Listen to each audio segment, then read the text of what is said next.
Being chair of racket sport at Lifetime is a great honor. I mean, in the sense that I have so much appreciation and respect for what Lifetime has offered my community here in Las Vegas, all the people I know that get to enjoy it, the way it encourages such a healthy and positive lifestyle, and also how they've incorporated something I've done my whole life. I mean, racket sports and the health of it for the mind, for the body.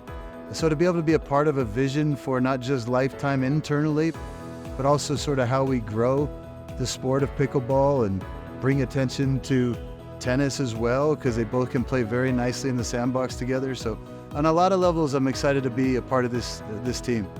The movement that brings me the most joy would be pickleball at this stage of my life over tennis, because there's no rotational demand, meaning with the core of your body, right? So that's where I kind of wake up the next day and feel it in tennis. You know, it's not so much the running or the bigger court or anything like that. It's more the rotation. I always feel like I'm tired in the right places.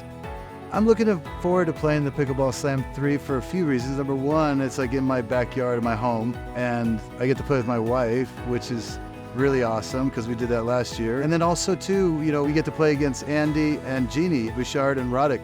I love how Jeannie has sort of bridged the gap from tennis to pickle, in the sense that, you know, some tennis players can kind of turn a snobby nose to it, which is getting less and less.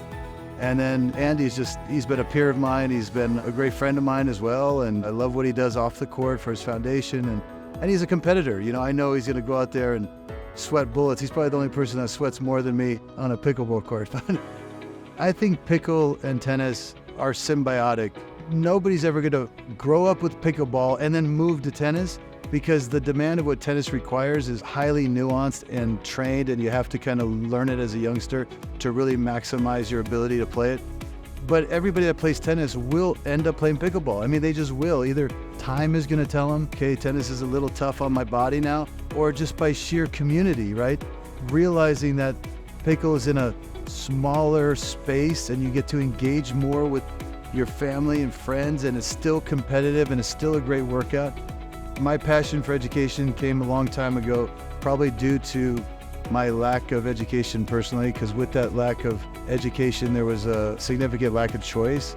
I didn't have many options, and tennis was never of my choosing. You know, I happen to be good at it, but when I see kids that really don't have choice, they're sort of subjected to that downward spiral of not graduating high school, not going to college. It's something that's hard to escape, you know, and so when I saw communities that really don't have that equitable opportunity, I felt like it was my opportunity to do something and to help.